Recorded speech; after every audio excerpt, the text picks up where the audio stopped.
Treasurer Josh Frydenberg is claiming that the economy is bouncing back in a big way, but he's not so keen to talk about the 3 million Australians living in poverty. For a brief moment last year, the coronavirus supplement meant people on benefits could pay their bills and put food on the table. But now the Liberals are turning the screws on people who depend on benefits once again. I'm talking to two people today about poverty in Australia. First up is Marcus Banks, a former Commonwealth Employment Service worker and union militant, and now a university researcher. And later I'll be talking with Lachlan McGowan, a member of the Australian Unemployed Workers Union. You're listening to The Sound of Solidarity, brought to you by Solidarity, a revolutionary socialist group in Australia. If you'd like to find out more, our website is solidarity.net.au. I'm David Glanz and I'm recording this episode on unceded Wurundjeri land in Melbourne. Marcus, welcome. Hi Dave, how are you? First up, can you paint me a picture of poverty in Australia? Because most of the time we get the message that this is a lucky country and we are coming back from the pandemic in a good way. Well, the poverty's been increasing in Australia. The reality of poverty is that you don't have enough money to meet your day-to-day living. I've interviewed lots and lots of people for the Brotherhood of St Lawrence and other people, and the big thing that you get when you talk to people is that they're worried that their payments from Centrelink or their sessional work, casual work that they've done won't be enough or won't be there on time to meet their commitments to pay the rent, to pay back loans that they've got, or maybe family borrowings that they've had. The reality of poverty is that you retreat into yourself and that you don't find ways of being able to build the confidence that you need to go out in the world. And I think that that's the worst thing about poverty. And is the poverty, I mentioned the figure of 3 million, is that poverty concentrated amongst people who essentially are poor all their lives? Or are we talking about people falling into poverty and then bouncing back out? We've had times in Australian history where the unemployment rate has been below 2%. And we've had times, even last year, in August, according to some measures of when you have the rate of poverty defined, that nobody was poor. That the state was able to, with the JobKeeper and other payments that were around, at least for a few months, there was no poverty in Australia, by and large, though other communities were still suffering. But in the broad brush, poverty is a decision that's made by governments. It's made by labour markets. It's made by employers, and it's made by the government.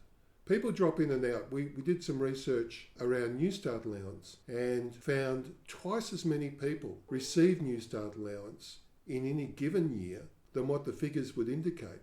So there's millions of people who receive income support payments. It's a standard part of life for most working class people to have at least somebody in their household most of the time receiving an income support payment. There's research from the University of Melbourne, survey data that shows that 70% of Australian households somebody in that household receives an income support payment at least once in every 10-year period. These do not include payments like the age pension. These are just working age payments. It doesn't include childcare benefit, doesn't include family tax benefit. So 70% of Australian households, basically working class households, have a member in that household who's received an income support payment in any given 10-year period. And our research backs that up when we looked at New Start allowance, because we found that twice as many people receive New Start allowance in any year than what's generally recognised. So it's a mainstream part of working class life that Australian households somebody in them relies on the social security system on a regular basis. And so it is not something just for this group of long-term unemployed. It's something that everybody needs, whether it's a disability support pension, whether it's a single parent payment, whether it's New Start allowance. These are payments that are mainstream in working class life. You basically are arguing, and I agree with you, that poverty is not natural, it's not something that just happens, as I'm sure the rich and the wealthy would like to believe, and it's not a product of individual weaknesses or what they used to call fecklessness. It's a choice because it was abolished last year for a brief period. I saw some figures. They were actually in an article by an RMIT researcher, David Hayward, Professor of Public Policy. He wrote a very interesting article in The Age which pointed out some figures from the Australian Bureau of Statistics that said during the pandemic, and I'm quoting here from the article, once account is taken of changes in welfare payments, taxes and government-funded services, the share of disposable income going to the bottom 1/5 of households leapt from 4% to almost 12%. And then you go through the scale, and at the top, the richest 1/5 of society, their share of disposable income fell by 12.7%. Now, before we panic for people in Toorak and Vaucluse and so on, that doesn't mean they lost money. They lost a relative share of disposable income, but it meant for the people at the bottom of the scale, as you said, a huge change in their living circumstances. What's stopping governments doing that again right now?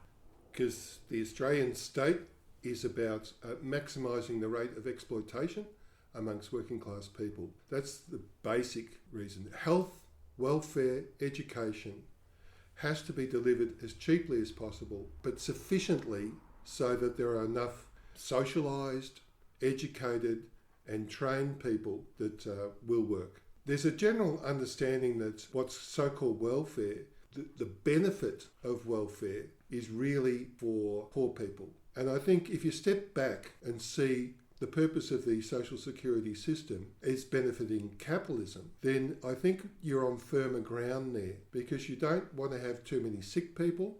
You don't want to have too many people that are so poor that they have to resort to crime, or that their kids can't go to school or are poorly educated. So, if you ask the question, who benefits from the health system, who benefits from the education, the public education system, and who benefits from public welfare, you've got to have a two-pronged answer to that. It's capitalism at the most fundamental level that requires welfare system and requires a health system and requires an education system so that they can have a next generation of workers come into their offices, come into their call centres, come into their factories and drive the transport, because otherwise the wheels of profit will be gummed up. But at the same time, Karl Marx talked 150 odd years ago about capitalism relying on a reserve army of labour, of the unemployed, deliberately fostering a level of unemployment in order to discipline the rest of the working class. So if you and Marx are both right, what we're talking about is a balancing act where they want enough skilled workers, healthy and educated enough to come to work, but they also want some workers to be suffering it to act as a discipline on the rest of the working class. Is that right? I think that's only half right, because Marx didn't talk about what happened in the 1890s and after Marx had died, which was the role of the state in the accumulation of capital and supporting national capitals competing on the world market. Because during the Crimean War, the problem that was faced by the military, British military, the soldiers had terrible teeth. They were very short and they were pretty sickly. And it meant that British imperialist intentions were undermined by the quality of their military force. And that goes more generally across the whole workforce in Britain at the time. And it's no coincidence that after people had come out of the, what Marx would call the primitive accumulation capital phase, where people could be drawn out of the countryside into the cities and that they could have a reserve there. But after a while, there weren't any more people in the countryside to be able to draw on. It didn't matter for many decades while that process was going on that lots of kids were put into the coal mines and died. It didn't matter that women in childbirth quite often died. But it all came to a head in the 1890s with the Depression, because there was mass death that went on inside the slums in London, and similarly in Sydney and in Melbourne. Infanticide skyrocketed to the highest record in Australian history. I don't know about in Britain. There was a need for the Australian state to be able to bring in public education, bring in public welfare systems, and bring in the health system as well. So how do we explain then the fact that welfare payments are set at a level where really long-term people can't survive? They may be able to pay for food and bills this week, but if the fridge breaks down or the car needs a major service or whatever, they just don't have money in reserve. And in relation to that, another interesting little thing about the Australian Bureau of Statistics that's just been talked about in the media, they are now measuring inflation on two different levels. One on the essentials of life and one on basically luxuries. And the level of inflation on the essentials is twice as high as it is on the luxuries. And yet we know that somebody struggling to get by on a benefit is really at best only just close to covering their essential costs. So the state may want that guarantee of a healthy, educated workforce, but they're also treating people on benefits either as disposable or they're punishing them in order to drive them into low-paid, unorganised jobs. Yeah, and I think that's where the ACTU has come in, because it hasn't fought hard for increasing the minimum wage, because the gap between the minimum wage and social security payments, this is what economically would push people towards getting work. Fighting for a decent minimum wage is essential, as well as fighting for a better social security payments. But what people do is they borrow. It was really interesting in August and September last year when people, could get enough money to be able to not only buy food, but also buy some, what do-gooding middle-class people would say would be a luxury, buying some Nike shoes for your 12-year-old or buying an Essendon footy jumper. These are two things that people did mention to me when I was interviewing people a couple of years ago. Buying a proper Essendon football jumper. That is so important for that 12-year-old to go to school with a jumper on that is not being handmade by, his sister or mother. That is a question of dignity that, in my view and in their view, was essential. Or going to McDonald's on a Friday night for your birthday party. If they can't afford to do that, they still do it by borrowing money. And the interesting thing in August and September last year was who was crying poor. It was cash converters. It was money free. It was the payday lenders, because their income was dropping by about 50% according to a couple of these loan sharks. Which is a strong indication that that's how people do survive.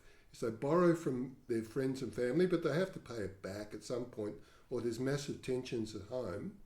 Or they can borrow from Centrelink, but that cuts down their next 12 payments that they get from Centrelink by that amount. Or they can borrow from a payday lender. And so, that's what people do. They just try to make ends meet any way they can. And there's a lot of clever ways that people do that, bulk buying, all sorts of different techniques and tactics that people do. So it's not because people are stupid. Poor people are stupid. They're probably the best budgeters of anybody. So the economists, if they want to know the realities of how to manage your money, they should just talk to anybody that's on Newstart allowance. You used to be in the public service in what used to be called the CES. And also Centrelink. And you were a union militant for many years. What's it like for those working in the sector at the moment? Bearing in mind, of course, that many of those jobs have essentially been privatised to private job-finding agencies. What do you hear about the reality on the other side of the counter? Well, it's been fear and loathing forever, ever since John Howard set up Centrelink in 1996. It was called the Commonwealth Services Delivery Agency then. Who did they put in charge? Sue Varden. There's the CEO, because they had it as a quasi-privatised sort of thing then. She ran the prisons in South Australia. That was her qualification. Who else did they have on? They had on the guy who was the CEO of Aristocrat Leisure, the gaming machine, one of the biggest gaming machine companies in the world. They had on another guy who smashed the electrical trade unions in South Australia when they privatised the electric cable lines in South Australia. He was a lead figure there. So it was an ideological assault on working class people getting Newstart allowance. It was translated across to that. When I did my research into comparing each side, what was called each side of the workfare desk, a PhD I did, I compared the performance plan of the Centrelink worker that was required to be done to the mutual obligation plan on the other side of the desk. They're very similar, same words, same things that you had to do. And so, the argument I always made at work in Centrelink was we have far more in common with people we're working with than we do with our managers and obviously with our government. And every time anybody started up at work and got into trouble, I'd always argue that we have to look after everybody at work and we have to collectively respond to any problems that they're getting and back them up. And the same with people on the other side of the counter. Now, the stronger union officers meant that there was less shit that unemployed people had to put up with. But I'm not trying to minimise it. Unemployed people still had to put up with a lot of shit when they went into Centrelink. You put up a class argument there and it helps cut through some of the stigma and the stereotyping that goes on amongst both unemployed people and people who work in Centrelink. Talking of what people have to put up with, it strikes me that on the left we don't often enough raise the argument against means testing, and that benefits, whether they're age benefits, unemployment, whatever, should be available to everyone, but this should be compensated on the other side of the ledger by higher taxes on the rich. What's the damage that you've seen done by means testing, both financially and psychologically? Well, the age pension until I think it was 75 was not means tested. Everybody got it, and the taxation system reflected that. It only became a means tested payment after then. The blind pension is still not means tested, which is an interesting outlier in the general movement towards mutual obligation. So the idiocy and the stupidity of applying for 20 jobs a fortnight is pure disciplinary attack. I remember newly arriving, or been here for a couple of years, gentlemen, quite a few of them came in to Centrelink because they couldn't get their qualification, work in the areas where their qualifications come in. They come in suits, with a briefcase, a business briefcase, and they would do those 20 job applications every fortnight. And you would see after a few months, they're picking up that that's all bullshit and that they needed to do what other people did to survive and just make up stuff. Because nobody ever looked at it at my workplace, I know that. They just never looked at it. And so there's a sort of a culture that is not necessarily understood about how to actually live if you're receiving an income support payment with mutual obligation. And there must be a gigantic bureaucratic waste that goes into the policing of means testing. I think it's all that.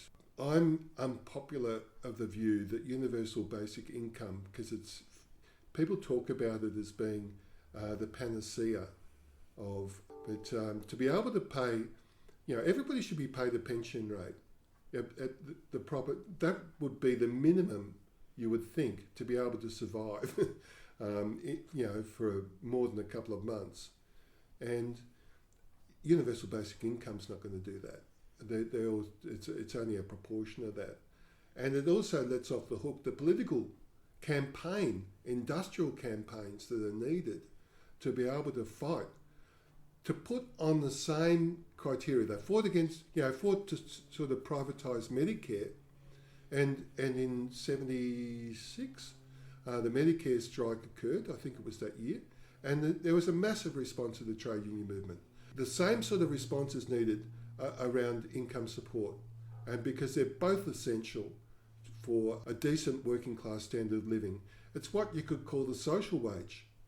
It's the component. You get a private wage and you get a social wage, and the trade union movement needs to get on top of that in a way that it hasn't been able to. And the last time that there was a huge fight about it, it required revolutionary politics to do that. It required the Communist Party in the 30s to fight for the dole, to get the dole in the first place. So I don't know if it needs to have a revolutionary group, organisation that's big enough and ugly enough to do that and widespread enough to be able to do that today.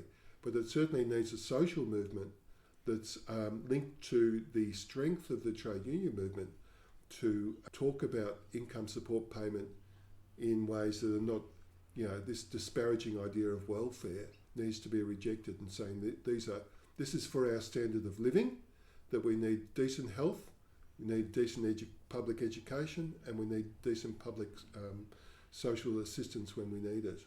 I suppose that the other side, apart from the 30s where the dole was won, was in the late 60s and early 70s, where the social movements against the Vietnam War, women's liberation movement, disability rights movement came up like a rocket.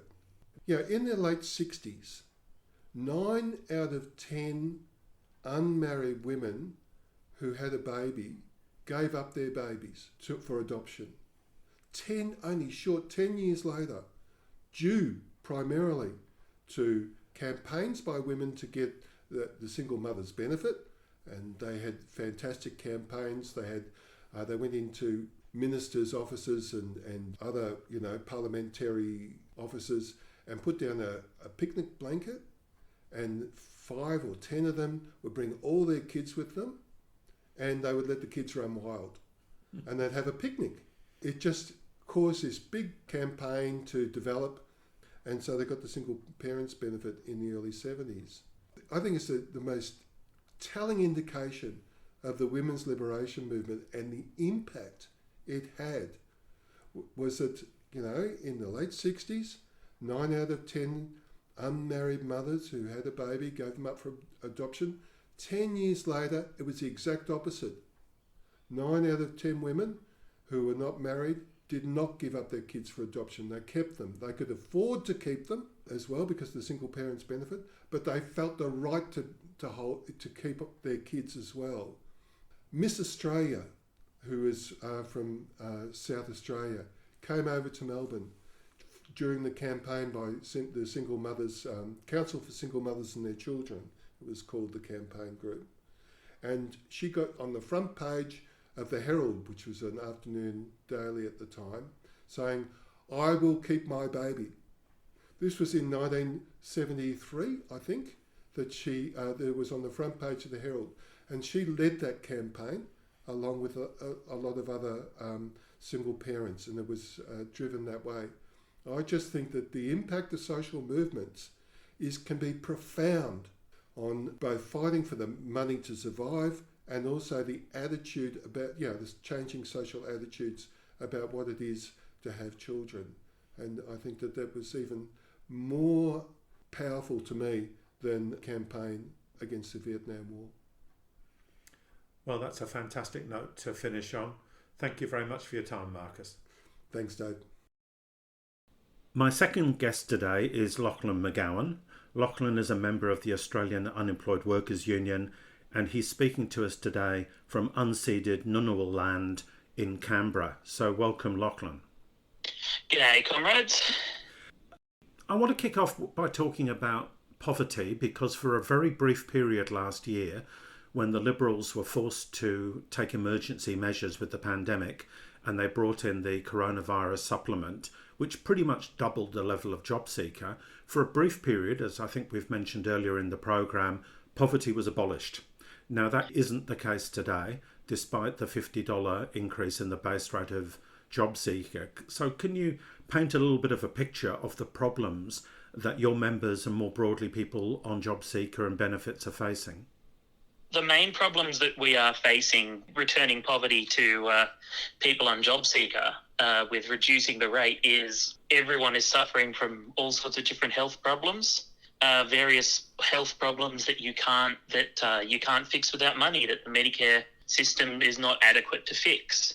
So we have a lot of people with mental health problems, a lot of people who need physiotherapy or other forms of disability therapy. And there's so many therapies in Australia now that are no longer covered by Medicare, or that Medicare only offers like 5 sessions, well, something that you need once a week to stay healthy. Mm-hmm. So that really is the main thing we're hearing about, is health problems. And tying into that, we're also hearing a lot about suicidality. A lot of people unfortunately were feeling much less suicidal during the coronavirus supplement, have been experiencing worsening mental health. We're also seeing a lot of people having problems with food, which, it does tie into the health thing as well. But it can be very difficult, depending on where you live, to find healthy food and decent housing with the pitiful amount that we're paid from JobSeeker. And so a lot of people are having to skip meals or survive off instant noodles and other such cheap foods. Yeah, housing is still a problem. Housing was a problem even when the coronavirus supplement was out, of course, because Australia has so many problems with its housing supply right now, and rents are universally through the roof. And, of course, that's gotten worse. So we are, at the moment, I think that's something that's going to, the exact impacts of that aren't going to be clear for at least another few months. But I think we are going to be seeing a fairly sharp rise in homelessness in the next few months when we start seeing figures about that, just because people won't be able to afford rental properties anymore. Have you seen any flow-on effects in terms of women trying to leave domestic violence situations? Because housing is absolutely critical to allow women to make that choice to leave, especially if they have children. We don't have any numbers on that sort of thing. It is certainly something that we are predicting will happen as an effect. Again, that's a problem with the social security system. Even when we did have the coronavirus supplement, it can be very difficult to separate your payments. If you are in a relationship and getting paid jointly, it can be very difficult to convince the government that you want to separate and to get exclusive access to your account instead of allowing either one of you to access the account. Even with the supplement, the system is not kind to people who are people who need to escape from abusive relationships. Now, the sector in general has responded by raising the demand for 80 a day. Can you take us through why 80 a day and who's supporting it, and how is the campaign going? The reason that we use 80 a day as our campaign number is firstly because that is the rate that we were receiving during the peak of the coronavirus supplement when it was first introduced.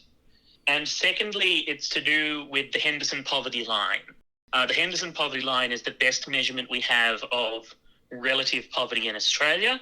It was commissioned by the Whitlam government in 1973. Melbourne University produces it, one of their research institutes.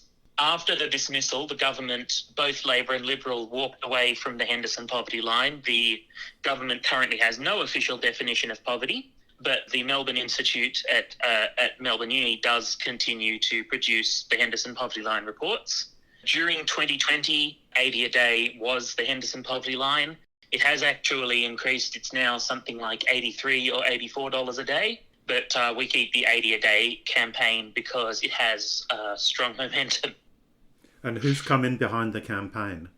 So the campaign was partially set up by the Unemployed Workers Union. We've also received support on the campaign from various councils of social services and other social service peak bodies. Some of them have actually backed down from the campaign, unfortunately. Some of them are only calling for 65, which is still below Henderson. I believe that they're calculating their own poverty line, but they're not publishing those calculations, so we can't be especially sure of its accuracy. 80 a day was, it has been adopted as policy by the Greens. I do believe that that is something they have picked up from the Unemployed Workers Union and other activists on the left. Get Up, the organisation, has also supported us quite a lot. And some of the unions have been supporting the Unemployed Workers Union.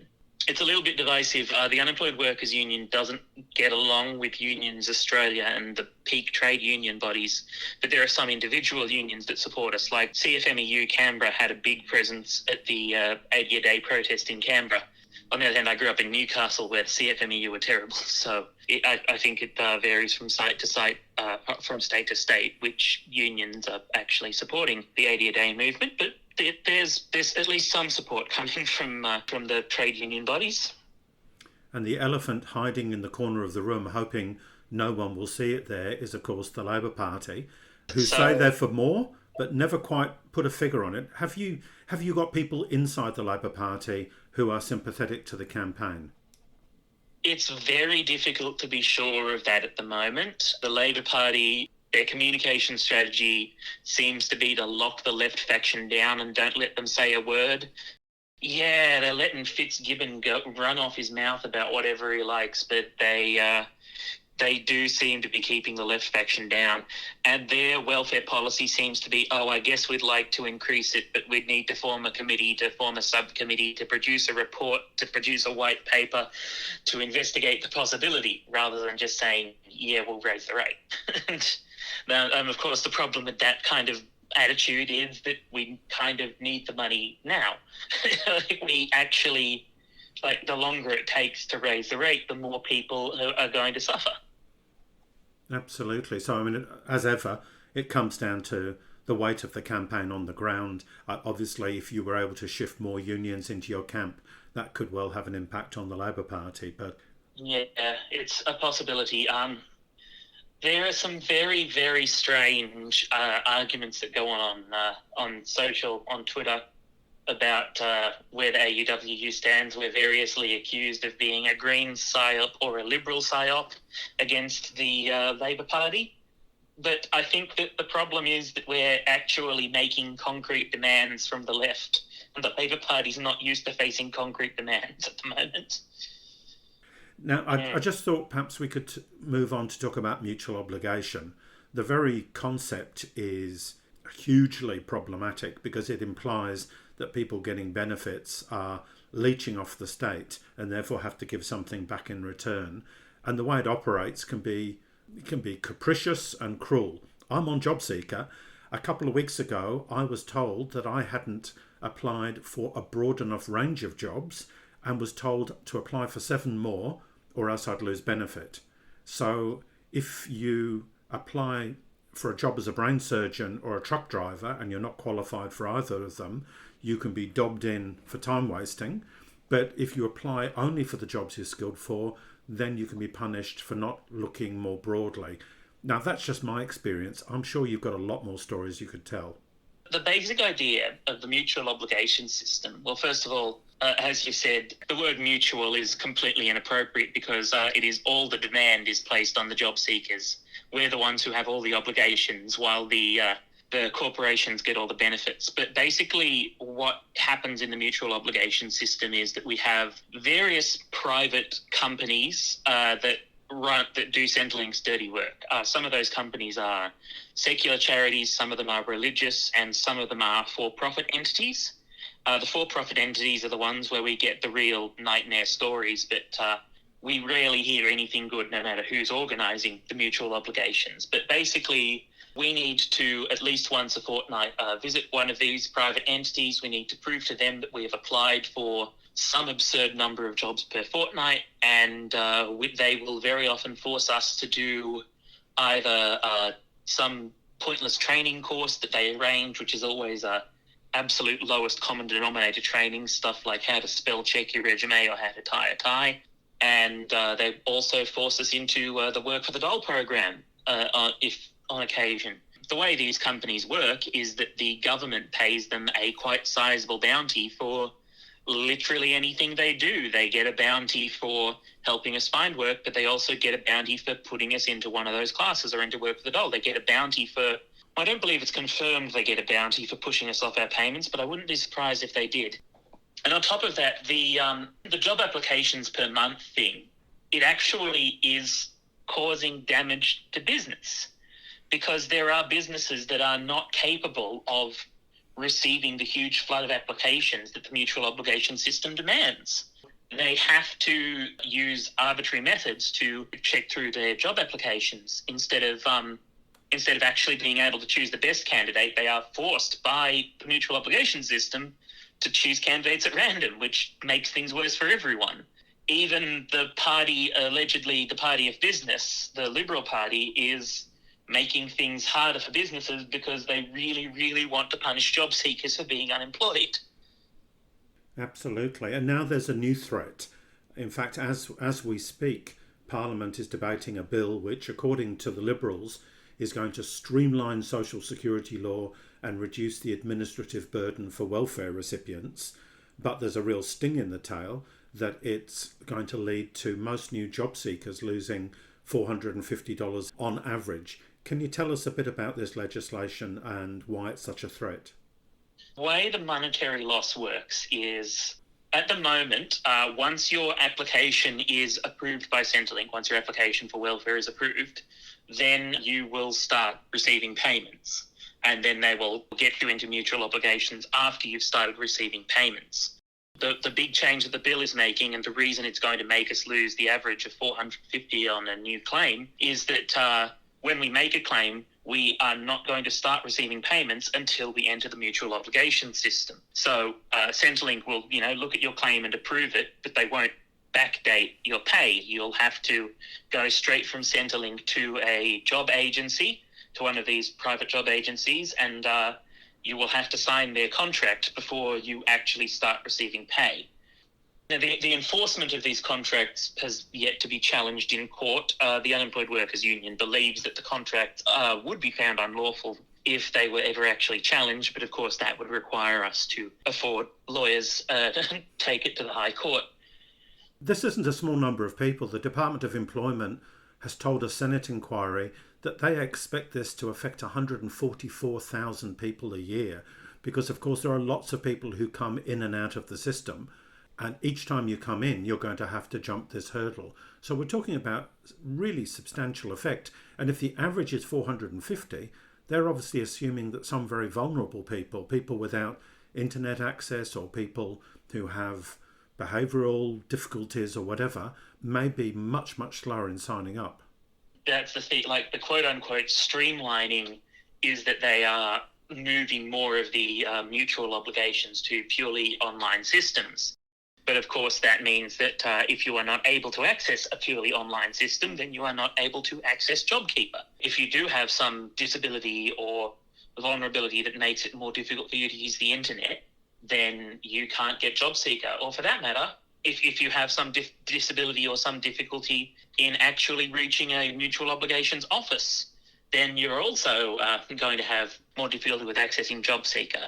The people that this is really going to hurt, who are going to really be on the high end of that average $450 loss, are going to be people in the country who don't have good internet and can't easily reach a job active, a mutual obligations office, because then they can't get the money because they can't sign a job plan. I'm sure Barnaby Joyce is looking after them as we speak, he said sarcastically. I'm intrigued a little bit. You were talking about how the private job agencies make a lot of money for doing very little. This change will see a lot of people transferred purely onto an online environment rather than going through a private job agency.